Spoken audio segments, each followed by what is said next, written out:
시어머니가 저를 팔았다고요? 점쟁이가 방울을 흔들며 꺼낸 말에 정신이 나갈 뻔했습니다. 고작 몇 푼 받으려고 저를 죽은 사람과 맞바꿨다니 믿을 수가 없었죠. 항상 차분한 목소리로 저를 다정하게 불러주시던 어머님의 실체가 드디어 드러나기 시작했는데요. 도대체 무슨 일이 있었던 거냐고요? 정말 저처럼 불쌍한 사람은 없을 겁니다. 그러니까 부디 제 이야기를 끝까지 들어주세요. 안녕하세요. 저는 목포에서 나고 자란 40대 여성입니다. 대학 시절 때부터 서울에서 지내기 시작해서 지금의 남편을 만나게 된 건데요. 남편이 제 첫사랑이자 첫 남자였죠. 첫 연애라서 그럴까요? 이만한 사람 없겠다는 생각이 들더군요.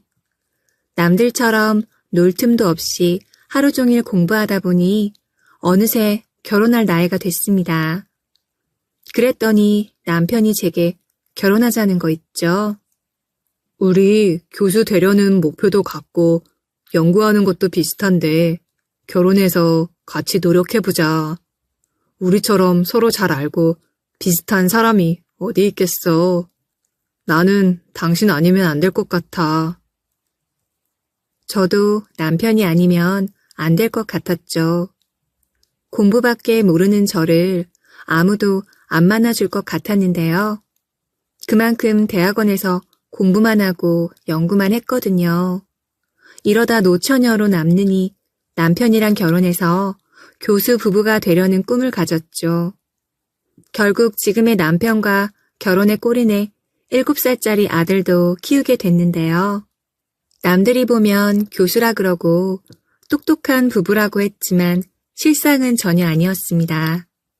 남편과 다르게 저는 현대판 노예나 다름없었거든요. 아침 일찍 일어나서 대학원에 가기 전에 시댁을 싹 다 청소해놨죠. 아침 식사도 차려놓고 저는 불이 나게 먹고 나서야 대학원으로 출근했는데요. 남편은 퍼질러지게 자다가 제가 차려놓은 아침을 먹고 같이 나갔고요. 이럴 수밖에 없는 게 시어머니 수익으로 먹고 살았습니다. 어머님이 장례식장을 운영하고 계시는데 꽤 벌이가 됐거든요. 그런 와중에 저는 수익이 전무하고 남편도 무직이나 다름없는 벌이였기 때문에 눈치가 여간 보이는 게 아니었죠. 그렇다고 해서 제가 가만히 무시당하는 성격도 아니었는데요. 한 번은 시어머니 앞에서 저한테 욕을 하는 남편의 기강을 잡은 적도 있습니다. 당신 미쳤어? 아무리 화나도 그렇지. 어머님 앞에서 무슨 말 하는 거야? 어머님은 고상하고 우아하신데 도대체 누구한테 배웠는지 원. 속마음은 시모가 음흉하니 남편 성격도 저 모양이라고 생각했죠. 하지만 살아남기 위해서 앞뒤 다르게 행동할 수밖에 없었습니다. 이런 식으로 제가 시어머니와 남편을 다루니 어머님도 머리를 쓰셨죠.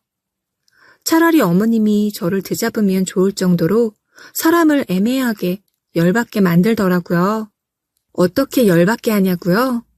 사람을 무시하고 비꼬아놓고 왜 그러냐고 화를 내면 착한 척을 했습니다. 그래서 남편도 시어머니 편을 드네요.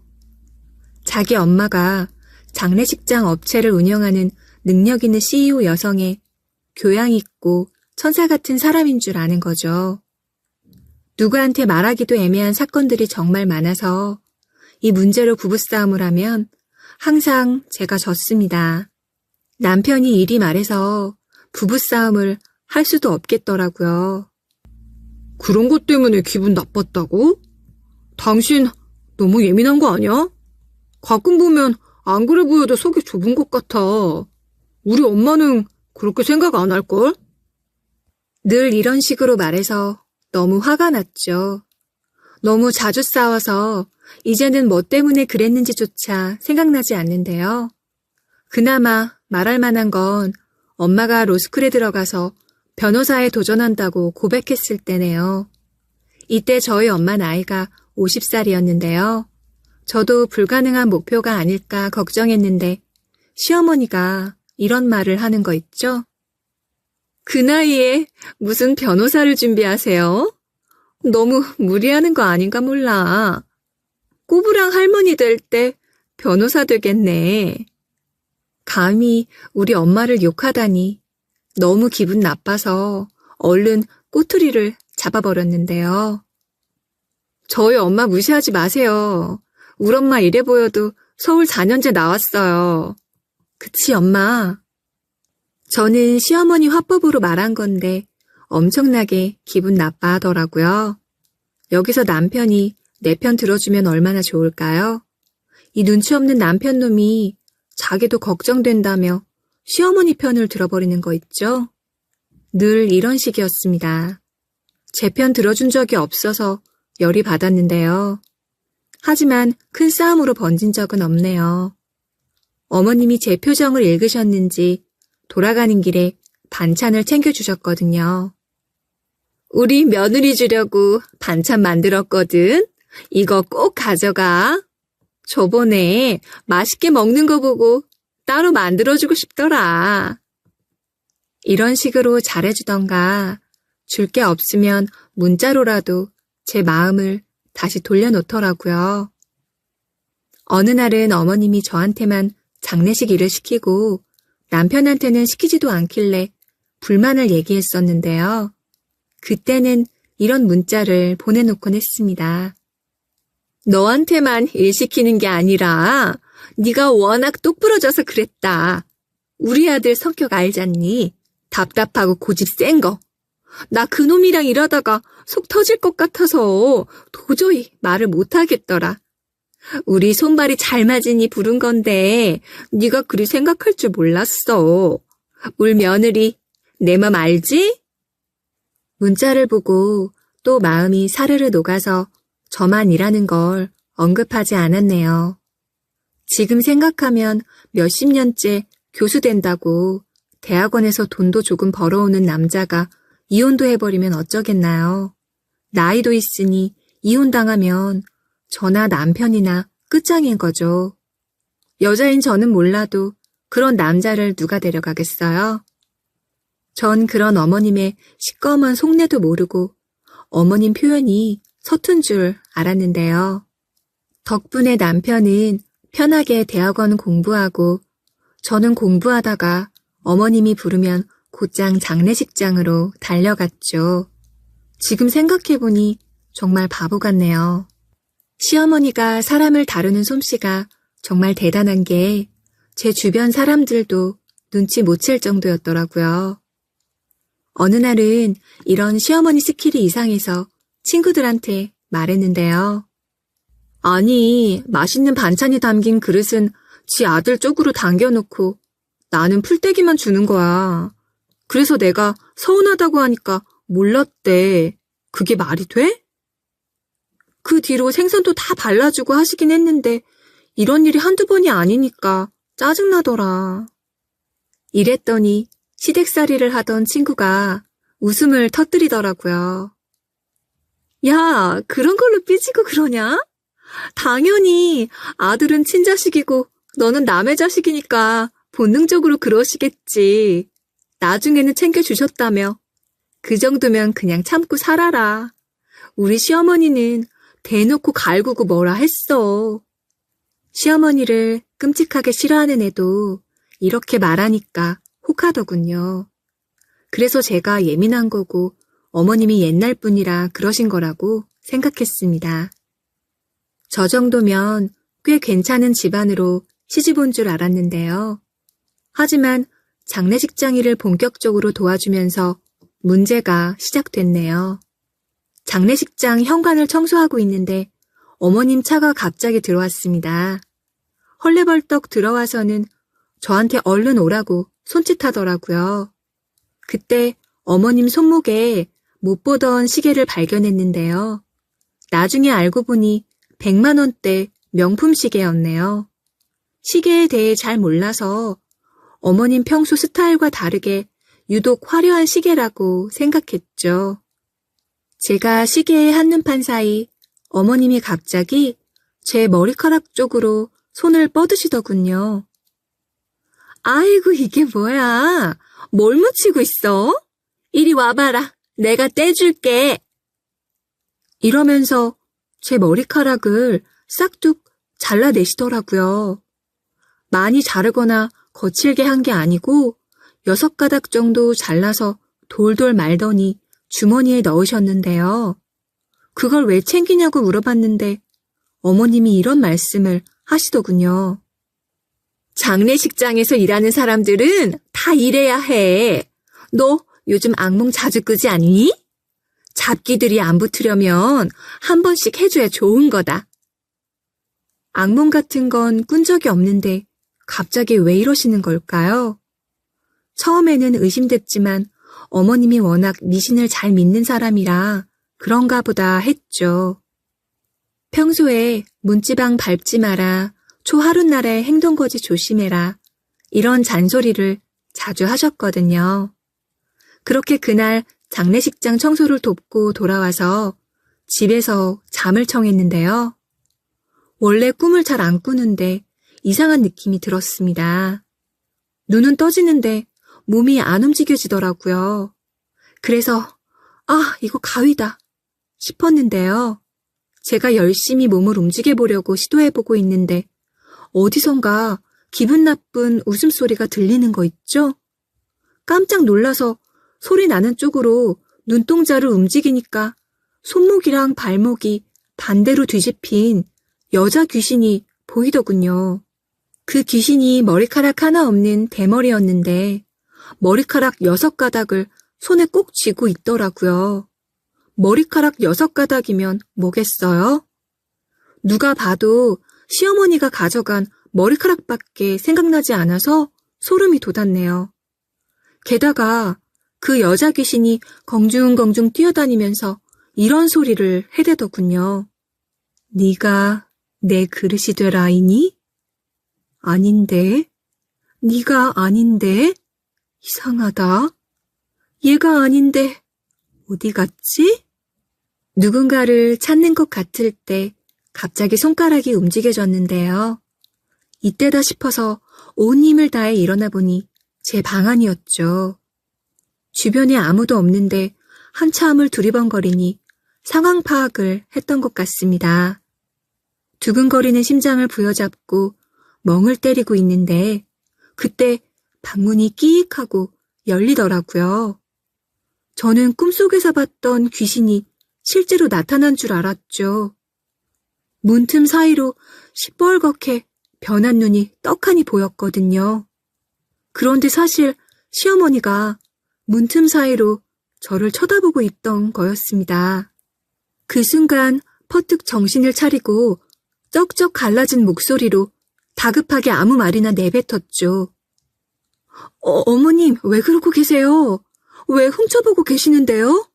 보통 사람 같으면 왜 그러냐, 네가 이상한 것 같길래 걱정스러워서 본 거라고 할 텐데 어머님은 그러지 않으셨죠.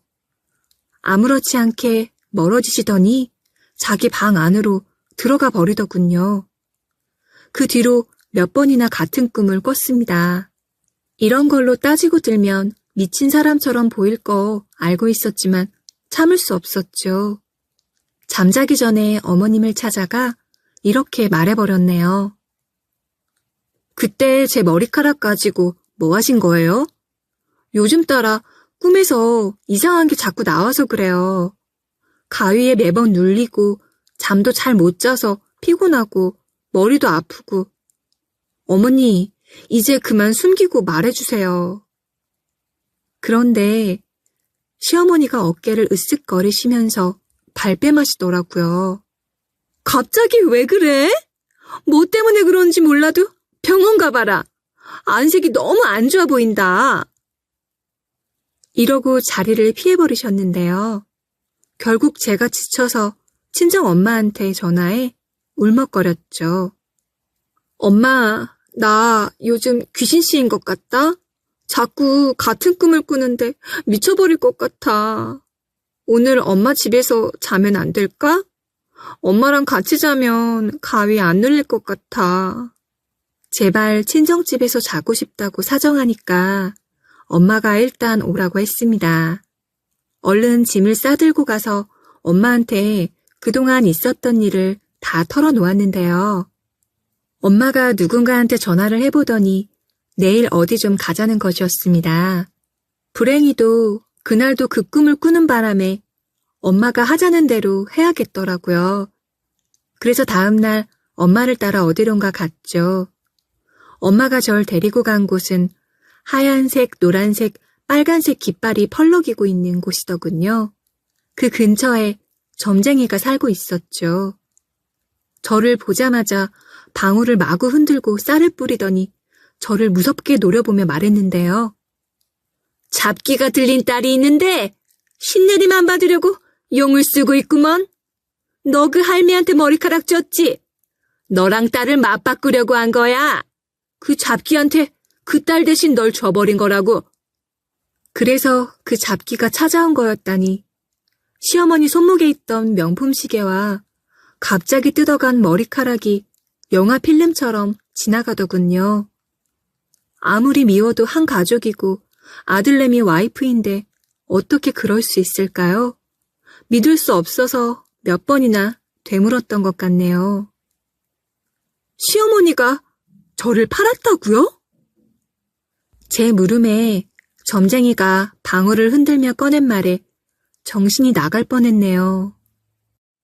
돈이라면 아들 빼고 다 팔년이네. 특히 아들내미 키우려고 나라도 팔아먹을 년이야. 고작 몇 푼 받으려고 저를 죽은 사람과 맞바꿨다니 거짓말 같더라고요. 항상 차분한 목소리로 저를 다정하게 불러주시던 어머님의 실체가 이런 거였나 싶었죠. 하지만 점쟁이 말이 과학적인 것도 아니고 증거가 있는 것도 아니었습니다. 누가 들으면 제가 오히려 미친 사람 취급받을 게 분명해 화가 치밀어 올랐지만 어머님 앞에서 연기하려고 마음먹었네요. 그 마음 그대로 시댁에 가자마자 어머님께 웃으며 말해봤는데요. 어머님, 그 꿈 말이죠. 제가 점쟁이를 찾아가 봤는데 글쎄 시어머니가 제 말을 끊고 이런 말을 하는 거 있죠. 또 머리카락 얘기냐? 걱정돼서 가져갔는데 시어머니한테 버릇없이 자꾸 그럴래? 그놈의 머리카락으로 뭘 할 수 있다고 그래? 안 그래도 네가 기가 약해져서 그런 것 같길래 한약 지어왔다. 이것 먹고 얼른 기운 내. 이러면서 약을 먹이시길래 독이라도 탔나 걱정했죠. 어머님이 같이 먹으려고 지어왔다며 보란듯이 약을 쭉 들이키더라고요. 그리곤 저에게 약이 쓰니까 한 번에 다 먹으라고 하더군요. 시어머니가 먹었으니 안심하고 먹었는데 나중에 생각해보니 절 괴롭히고 비꼰 다음에 주는 반찬과도 같은 거였네요. 정말 야속하게도 저를 위한 게 아니라 나쁜 시어머니가 되고 싶지 않아서 사오신 거였죠. 이 사건은 물증은 없고 심증만 있으니 더 이상 캐려고 들 수도 없었는데요. 어떻게든 시어머니의 본성을 밝혀내려던 때였습니다. 드디어 물증이 생긴 날이었죠. 이번에도 장례식장이 풀로 차서 일손을 도우러 갔을 때 일어난 일인데요. 누가 소리를 지르길래 서둘러 장례식장 안으로 들어가 봤더니 상주끼리 싸우고 있더라고요. 지금 앉아있는 분들 가시면 우리 손님 안 치겠다고 했잖아. 앞집 상주 한 분이 이렇게 소리 지르니까 반대쪽 상주 한 분이 더 큰 목소리로 고함을 질러대는 거 있죠. 우리 자리인데 왜 안 치는데? 우리는 뭐 손님 없어? 결국 삿대질까지 하고 있길래 서둘러 싸움을 말리며 무슨 일이냐고 물어봤는데요. 하는 말을 잘 들어보니까 앞집 상주 쪽으로 손님이 많이 와서 다른 상주 쪽으로 손님들을 앉힌 것 같더군요. 시간이 지나 이쪽 상주에도 손님이 많아져서 비켜달라고 했나 봅니다. 이때 앞집 상주가 이런 말을 했다는 거 있죠. 손님 받는 규모도 작은 집안인 것 같은데 같이 좀 쓰자. 당연히 이 말을 듣고 열이 받은 상주가 거친 말투로 맞받아 치더라고요. 우리도 지금 손님 밀리는 거 안 보여? 원래 우리 자리 찾겠다는데 웬 규모 타령이야? 그런데 앞집 상주가 지지 않고 망언을 퍼부었죠. 우리는 오는 손님의 질이 틀려. 상의 질이 틀리다 이 말이야. 결국 둘 사이에 욕설이 오가기 시작해 난리가 났는데요. 여자인 제가 말리려고 해도 말려지지 않아서 싸움으로 번지더군요. 앞집 집안 남자들이 싹 다 나오고 반대쪽 집안 남자들도 우르르 나와서 멱살을 잡는 바람에 경찰을 불렀네요. 어머님은 아무리 찾아도 안 보이고 연락도 안 받으시더니 경찰이 오니까 나타나셨죠. 저한테 무슨 일이냐고 묻지 않고 바로 앞집 상주한테 가셔서 무슨 소리를 속닥거리더라고요.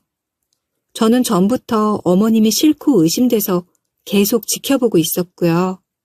그런데 앞집 상주 사람이 시어머니한테 돈을 쥐어주고 있었습니다.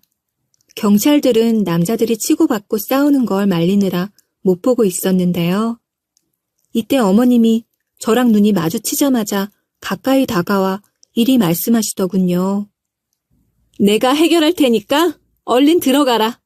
경찰 진술도 내가 해야 될 거다. 저한테 이리 말해놓고는 바로 경찰에게 가서 자기가 여기 주인이라며 목격자도 자기라고 이야기하는 거 있죠? 시어머니가 이러쿵 저러쿵 이야기하더니 아까 손님의 질이 다르다며 시비를 건 상주 대신 다른 남자가 경찰서로 불려가더라고요. 당연히 다른 상주가 그쪽이 아니라 다른 사람이라고 대꾸했는데요. 그때 어머님이 이런 말씀을 하셨죠. 아이고 술 냄새야. 얼마나 마셨길래 사람을 다 헷갈려요? 다들 취한 것 같은데 적당히 하세요. 저도 장사하는 사람입니다. 장례식장에서 이러면 다른 손님이 싫어해요. 실제로 마지막 날이라 그런지 사람들이 술에 좀 취해 있더라고요. 소중한 사람도 떠나보냈고 사람들도 오랜만에 모였겠다. 유독 술을 과하게 마셔서 사고를 치는 사람이 있긴 했거든요. 그럴 때마다 경찰을 불러서 경찰들도 취객이라면 지겨워하더군요. 그런 신고가 많아서 그런지 경찰들도 단숨에 그 상주를 취객 취급해버렸죠. 그만큼 경찰들이 시어머니를 잘 알고 있어서 믿어버린 것도 있었는데요. 어머님이 하는 말을 의심하지 않고 바로 이리 말해버리더라고요. 장례식장에서도 이렇게 마셔버리는 사람이 어디 있습니까? 일단 서로 가시죠. 술 좀 깨고 조사 받읍시다. 상주가 아니라고 나 안 취했다고 해도 들어주지도 않더군요. 전 당연히 얼른 앞장서서 그 상주 편에 섰는데요. 그런데 어머님이 떡하니 막아서더니 저를 끌어내며 이리 말하는 거 있죠? 얘가 왜 이런 일에 끼려고 그래? 아무것도 모르면서 나서지 마라. 억울한 마음에 제가 목격자라고 말하려고 했습니다. 이때 어머님이 제 옆구리를 꼬집으면서 이리 속삭이시더라고요. 너 교수 안 될 거니? 이런 일에 꼬였다가 인생 자체가 꼬이면 어쩌려고 그래? 시애미가 너 생각해서 빼내줬구먼. 눈치 없이 기어코 이럴래? 시어머니의 말발은 정말 대단했죠. 어머님을 의심했던 저도 순간 혹해서 멈칫하고 말았거든요. 경찰은 그 사이에 가보겠다고 꾸벅 인사를 하고 가버렸고요. 어머님은 경찰이 가자 바로 돌변하더니 저를 한심하게 내려다보더군요. 귀찮은 것 때문에 진땀 뺐다는 표정이었죠. 그 표정도 아주 잠시 동안만 있었고 곧바로 착한 시어머니로 변해 저를 토닥여 주시더라고요. 아이고, 오늘 고생 많았다. 우리 교수님은 귀하신 분이라 이런 일 안 겪어야 하는데 나 때문에 별꼴을 다 당하네. 그치? 시어머니의 비꼬는 화법을 흘려들으며 저는 오직 모니터에 떠있는 상주명만 바라봤습니다. 그리고 저도 수년간 어머님께 배워온 스킬을 발휘했죠. 어머님, 제가 오늘 한 사람 목 좀 해보고 싶었는데 죄송해요. 이렇게 늘 신세지네요. 집안에 마가 꼈나? 풍수지리적으로 여기가 안 좋은 것 같죠? 별꼴을 다 보네요, 정말. 이러면서 공부만 하느라 세상 물정 잘 몰랐다며 슬쩍 나가는 척을 했는데요. 그리고 몰래 돌아와서 고객 리스트를 확인해 봤습니다. 앞집 상주 이름을 인터넷에 검색해 보니까 경찰이었더라고요. 대규모 조직이었던 보이스 피싱범을 잡았다는 기사 속에 이름이 적혀 있었죠.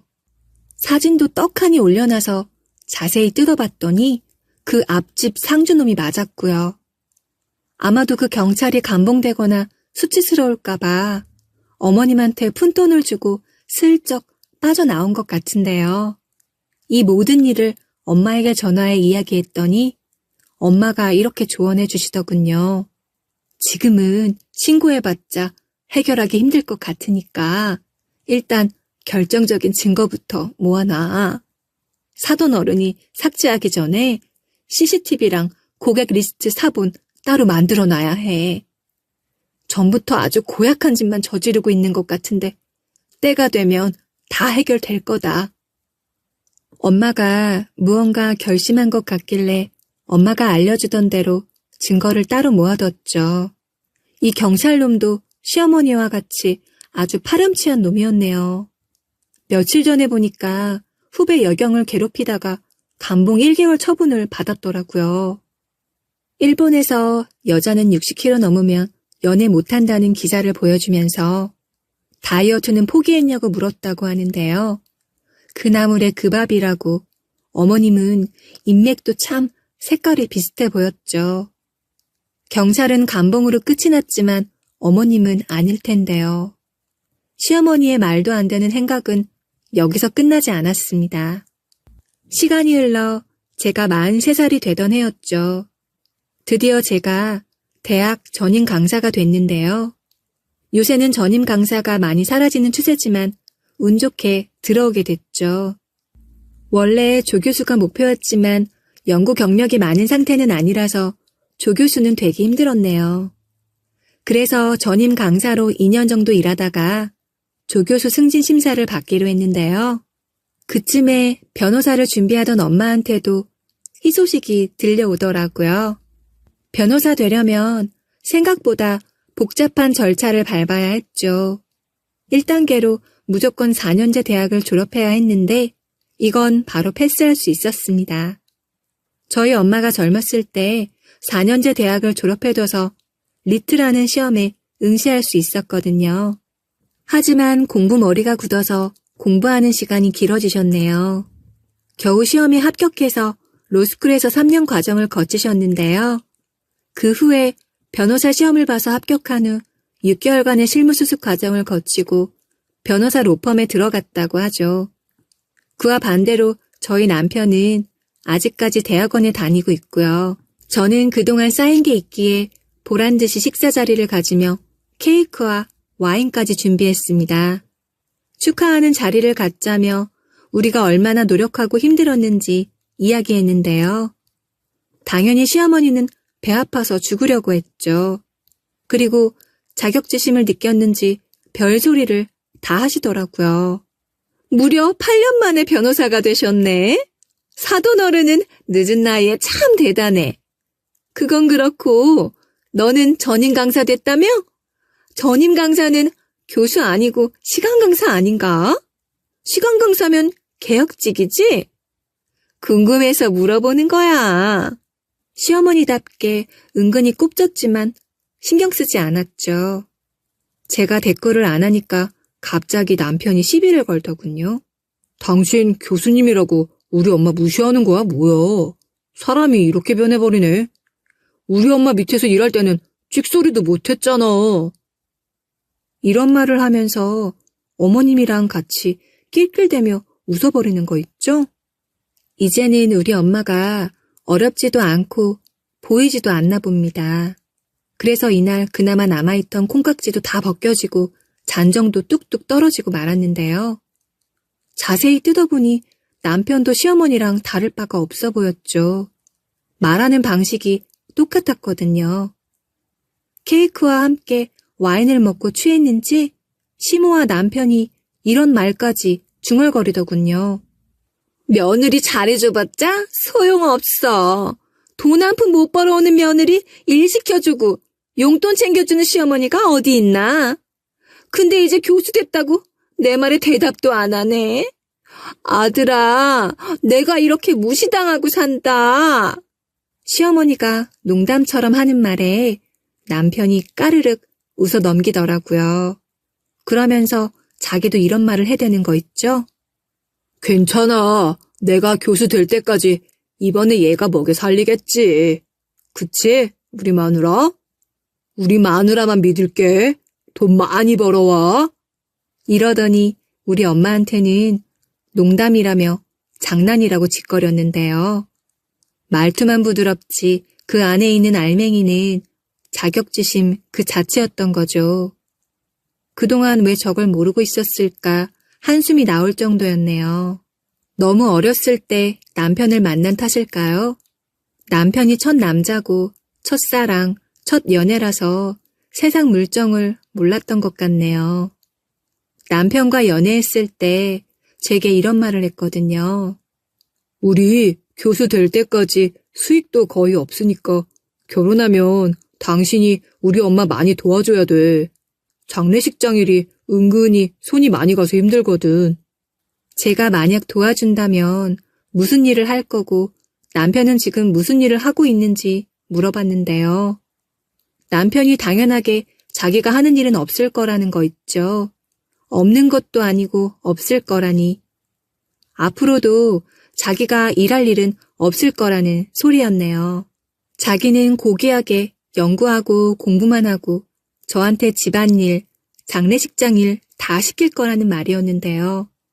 저는 그걸 못 알아차리고 넘어갔던 거죠. 사회생활을 안 하고 공부만 해서 나이를 먹어도 몰랐던 건데요. 뒤늦게 이 사실을 알아차린 제 자신이 한심해지더라고요. 어쩐지 애도 빨리 갖자며 저를 달달 볶더군요. 버는 돈도 없으니 애는 나중에 갖자고 하니 이런 말로 저를 꼬드겼네요. 우리가 공부할 때 애 낳아서 얼른 키워놔야지. 무슨 말이야. 교수 되면 더 바빠지고 정신 없을 텐데 애 낳아서 키울 수 있겠어? 지금 우리 엄마도 돈 잘 벌고 몸도 건강하시니까 지금 나와서 도와달라고 하자. 딱 봐도 시어머니가 시킨 멘트였죠. 어머님이 저한테 비슷한 말을 했었거든요. 이런 말을 자주 한 걸 보아하니 남편은 제가 필요했나 보네요. 하긴 시어머니 입장에선 귀한 아들 노총각으로 만들 수도 없고 그렇다고 해서 잘난 구석이 없으니 마누라 자리를 앉혀놓을 노예가 필요했던 거죠. 밥 차려주고 집안일 해주고 장례식장 일까지 해주니 얼마나 좋았을까요? 그리고 제가 도망가지 못하게 아들이라는 족쇄를 만들어 놨으니까요. 어머님과 남편이 만들어 놓은 함정에 퐁당 빠져버렸으니 어쩌나요? 그냥 참고 살아야죠. 이런 이유로 이혼할 수도 없으니 자리 잡으면 시댁에서 나와 살려고 했는데요. 그럼 한결 나아질 줄 알았거든요. 그런데 이제 막 일하게 됐는데 바로 자리 잡는 게 쉽지 않더라고요. 일에 적응하려고 노력하고 있는데 남편이 저를 도와주지 않네요. 쳇바퀴 돌듯 같은 공부만 하던 남편이 점점 스트레스를 저에게 풀더군요. 제게 점점 시어머니 같아진 거죠. 결국 남편이 보기 싫어져서 집에 안 가는 시간이 많아지더라고요. 마주하는 게 불편해져서 교수 연구실에서 공부만 하고 강의 준비에만 매달렸는데요. 그게 아니면 밖에서 아들이랑 놀곤 했는데 최근에는 시아버지께서 아프기 시작했네요. 대장암과 췌장암 진단을 받게 되셔서 병원에 입원하게 되셨거든요. 자연스럽게 간병도 며느리인 제가 하게 돼서 병원으로 자주 찾아가게 되더군요. 그래도 남편이 있는 집보다는 나았죠. 간병이 쉽지만은 않았지만 시댁에 있는 것보다 좋더라고요. 아버님은 워낙 과묵하시고 저한테 관심이 없으셔서 편했거든요. 그렇게 시모와 남편이랑 부딪히지 않으려고 노력하던 찰나 사건이 터지고 말았습니다. 제가 강의를 하느라 전화를 못 받아서 핸드폰을 확인해 보니 시어머니한테 전화가 와 있었습니다. 다시 전화를 걸어보니 어머님께서 이런 말을 하시더군요. 왜 이렇게 전화를 안 받아? 너네 시아버지 돌아가셨다. 우리 장례식장에서 상 치르고 있으니까 얼른 오거라. 암투병 중이던 시아버지가 돌아가셨다는 거 있죠. 택시를 타고 시어머니가 운영하는 장례식장에 도착했는데요. 그리고 곧바로 들어갔는데 30분 뒤에 시어머니의 정체를 두 눈으로 목격하게 됐네요. 아무리 싫어도 시아버지가 돌아가셨으니 장례식장으로 오는 손님들을 맞이하고 음식을 서빙하고 있었죠. 저희 엄마도 연락을 받고 오셨더라고요. 바쁘게 움직이다 눈 인사로 아는 척을 하고 엄마에게 줄 식사를 가져다 드렸습니다. 그런데 제가 그릇을 내려놓기도 전에 시모가 획 뺏어버리는 거 있죠. 제가 화들짝 놀라 왜 그러시냐고 묻자마자 어머님이 제 말을 무시하고 이렇게 말씀하시더군요. 꼴랑 10만 원 한 개 밥까지 쳐드시게? 너는 내가 우습지? 너네 딸 내가 다 키웠어. 돈도 못 버는 거 데려다가 집안일 가르치고 영업비밀 알려주고 다 했다고. 그런데 부조금 10만 원? 양심도 없지. 변호사라며? 변호사 됐으면 30은 내야 할 거 아니야. 아니다. 나는 100만 원 그 이상을 받아야지. 내가 네 딸 밥 먹이고 잠 재우고 돈까지 주는데. 자세히 보니 시모의 얼굴이 빨갛고 술 냄새가 나더라고요. 시어머니가 술이 세서 취한 걸 본 적이 없는데 아버님이 돌아가셔서 많이 드셨는지 좀 취한 것 같았는데요. 그래서 어머님의 본색이 너무 적나라하게 드러나더군요. 제가 그만하라고 말리는데도 엄마한테 막 삿대질을 하며 언성을 높이기 시작했죠. 변호사 됐다고 무시하냐? 너네 딸이 우리 아들 깔보는 거 다 알고 있어. 무시하러 왔으면서 조문하러 온 척 하지 마라. 이런 헛소리를 하면서 난동을 피웠는데요. 어머님이 밥그릇까지 집어 던지길래 경악하고 말았네요. 그런데 엄마는 다 예상했다는 듯 초연하더라고요. 오히려 웃으면서 종이 2장을 꺼내서 보여주셨죠. 저게 뭔가 싶어서 들여다보니 장례식 영수증 2개더군요. 시어머니가 이게 뭐냐고 물어보니까 저희 엄마가 그제서야 입을 열었는데요. 사실 사돈 어르신 조문 드리러 온 거 아니고요. 제 일하러 온 겁니다. 영수증 하나는 생판 모르는 사람이 시어머니 장례식장에서 받은 정산이었고 다른 하나는 시부 장례식장에서 나온 영수증이더라고요. 한마디로 둘 다 시어머니가 하는 장례식장에서 나온 영수증이라는 거죠. 그런데 엄마가 이 2개의 영수증을 보여주며 이런 질문을 꺼내더군요. 이 2개의 차이점이 보이세요? 사실 저희 로펌 찾아온 의뢰인 중에 장례업체한테 사기당한 것 같다고 상담하신 분이 있거든요. 그게 사돈 어르신이 하고 있는 장례식장이었어요. 엄마가 영수증을 하나하나씩 짚어주며 잘못된 점을 설명해 줬는데요. 진짜로 시어머니가 사기를 치고 있었더라고요. 장례식장 비용, 음식 비용, 매점 비용을 다 따로 정산하고 있었는데 매점 비용을 정산한 걸 보고 깜짝 놀랐네요. 처음에 깔아놓은 내역에는 비타오백 가격 곱하기 상자라고 써 있었고 정산 영수증에는 비타오백 가격 곱하기 수량으로 체크해 놓은 거 있죠. 여기서 엄마가 설명을 더 해줬는데 시모가 한 짓이 기가 막히더군요. 사돈 어르신이 처음에 깔아놓은 게 200이라고 말씀하셨다면서요. 그런데 비타민 음료나 숙취 음료는 거의 그대로 있어서 의뢰인이 의심됐다고 하더라고요. 청구 금액이 이상하게 많이 나와서 반품 영수증을 찬찬히 살펴보니까 단위가 병 단위였다고 해요. 비타민 음료수 전체 박스를 반품해도 한 병 가격 곱하기 1로 해놓은 거죠. 여기서 의뢰인이 영수증이 틀린 것 같다고 하니까 시어머니가 이리 말했다고 하는데요. 뜯은 거는 반품 안 돼요. 반품 시 낱개가 있을 수 있어서 가격이 병 단위예요. 뒤에다가 0 하나씩 붙어야 하는데 내가 실수했네. 심지어 시어머니가 유족 몰래 박스도 몇 개 더 뜯어놨다고 하죠. 엄마를 찾아온 의뢰인은 할아버지가 돌아가실 때 시모 업체를 만났다가 시모의 현란한 말솜씨에 속아 할머니 돌아가실 때도 찾았다고 하더라고요. 영수증도 이상해서 의심됐는데 마침 시어머니가 부조금까지 몰래 삥땅 치다 걸려서 변호사까지 찾아가게 됐다고 하는데요. 이때 의뢰인이 항의하니까 어머님이 일이 대꾸했다고 하네요. 내가 언제 그랬어요? 의심되면 다 접고 나가세요. 증거 있어요? 증거 있으면 신고하시라고요. 배째라는 식으로 나오길래 의뢰인이 그 자리에서 대처하지 못하고 뒤늦게 법적인 조치를 취했나 보죠. 첫 번째도 속아서 돈을 많이 낸 것 같은데 두 번째 납부한 장례 금액도 믿을 수가 없다는 말에 엄마가 며칠 밤을 새서 조사한 것 같은데요. 조사해본 결과 시어머니가 너무 뻔히 보이는 거짓말을 하며 유족들을 등쳐먹고 있었다고 하네요. 엄마가 시어머니의 행각을 전부 다 설명해 주더니 고소하겠다고 으름장을 놓아주었죠. 의뢰인 요청으로 형사소송을 해서 사기죄, 절도죄, 장례식에서의 난동 등 방해행위로 고소할 거예요. 그리고 또 저지른 죄가 있죠? 시모가 엄마 말을 듣고 술이 깼는지 납작 엎드리더라고요. 바로 큰절을 올리며 몇 번이고 말하더군요. 죄송합니다. 정말 죄송합니다. 다시는 안 그럴 테니 한 번만 봐주세요.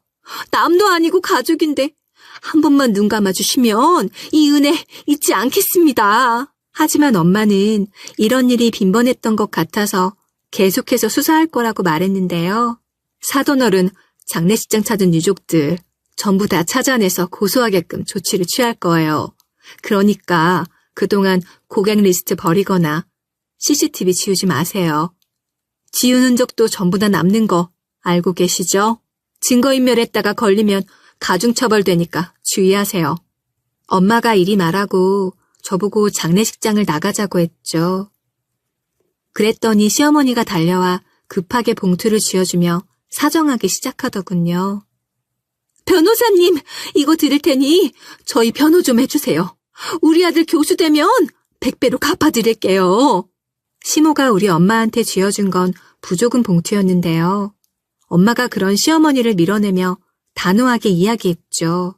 우리 딸 사기꾼 집안에 있는 거 용납할 수 없으니까 이혼부터 시키세요. 이혼 도장 안 찍으면 안 그래도 법정 관리 더 많아지니까 도장 찍는 게 나을 거예요. 엄마가 일이 차갑게 나온 게 처음이라서 시모도 벙쪄 있더라고요.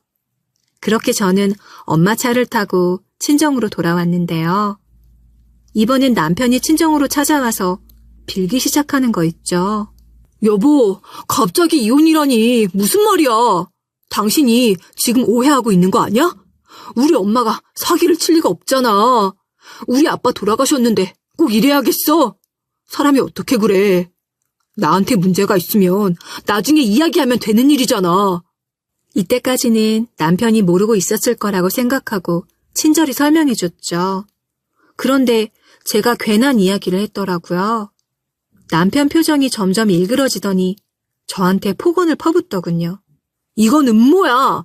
제대로 된 목격자도 없는데 이래도 돼?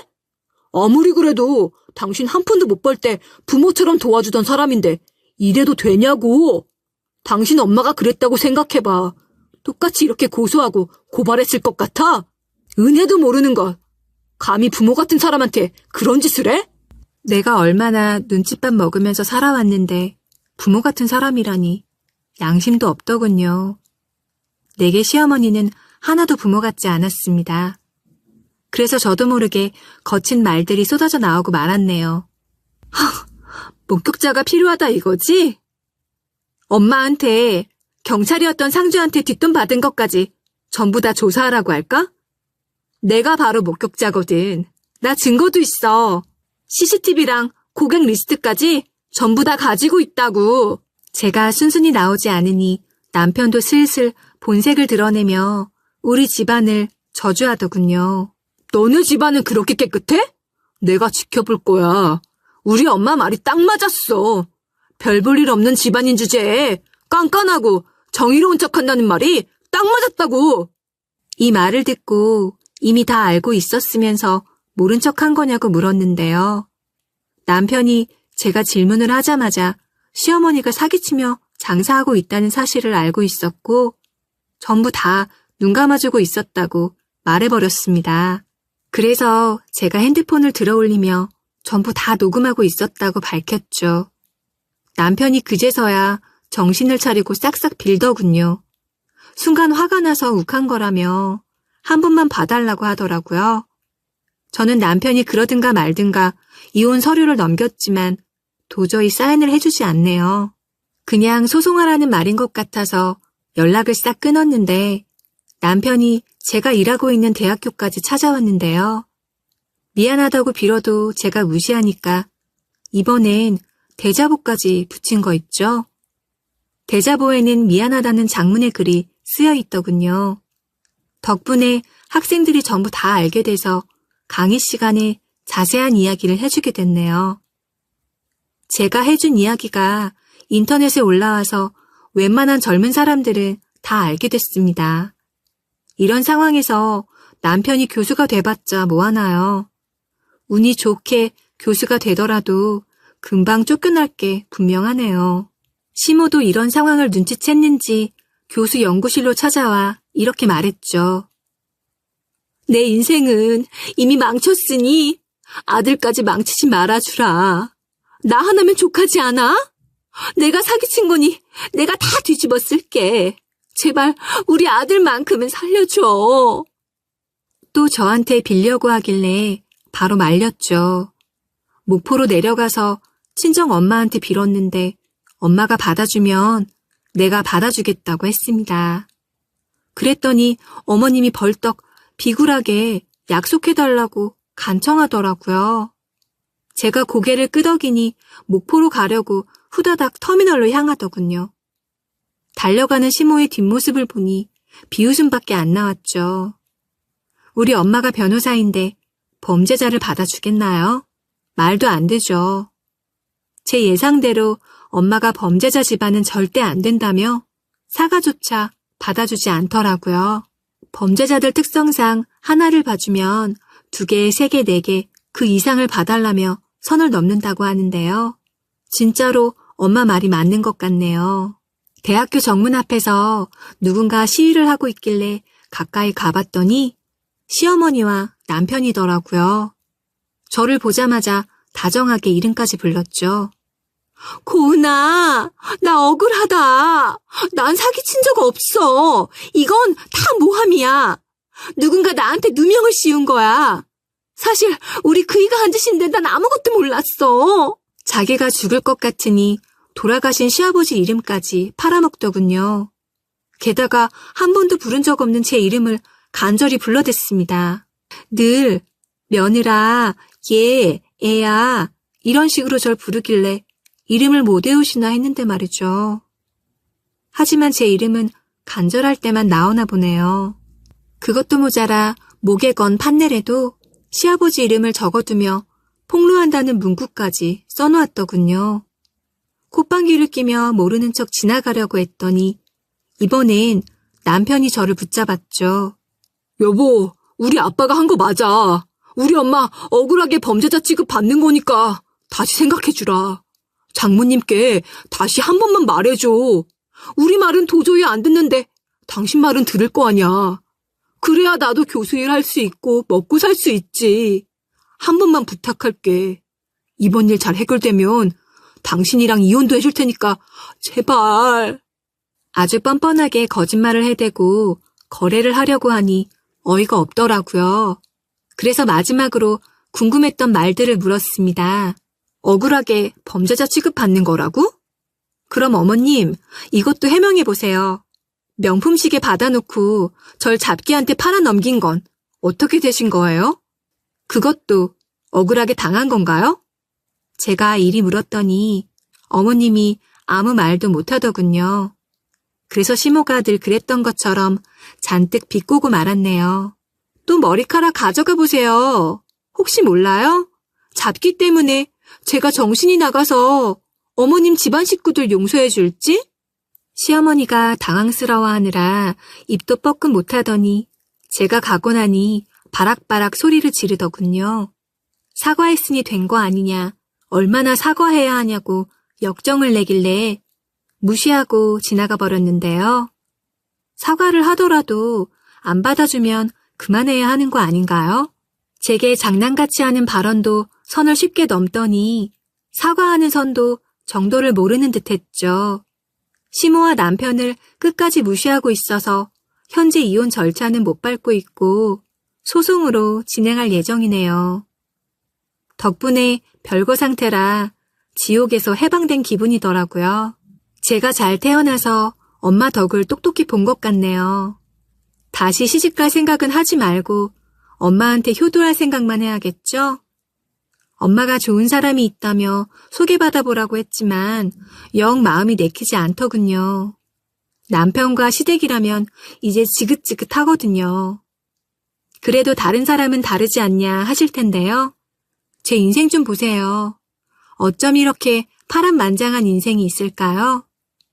한때 가족이었던 시모 집안이 평생 범죄자로 남게 됐으니까요. 저는 시간이 지나 조교수, 정교수가 될 거고 엄마는 유명한 변호사가 돼서 다른 사람들이 줄지어서 찾아오는 법률사무소를 운영하게 되겠죠. 이런 좋은 때를 누려야지 외롭다고 똑같은 실수를 반복할 수는 없을 것 같네요. 여러분은 부디 저희 시어머니처럼 사람을 도구로 이용해 먹는 사람 만나지 말고 좋은 인연만 함께 하셨으면 좋겠네요.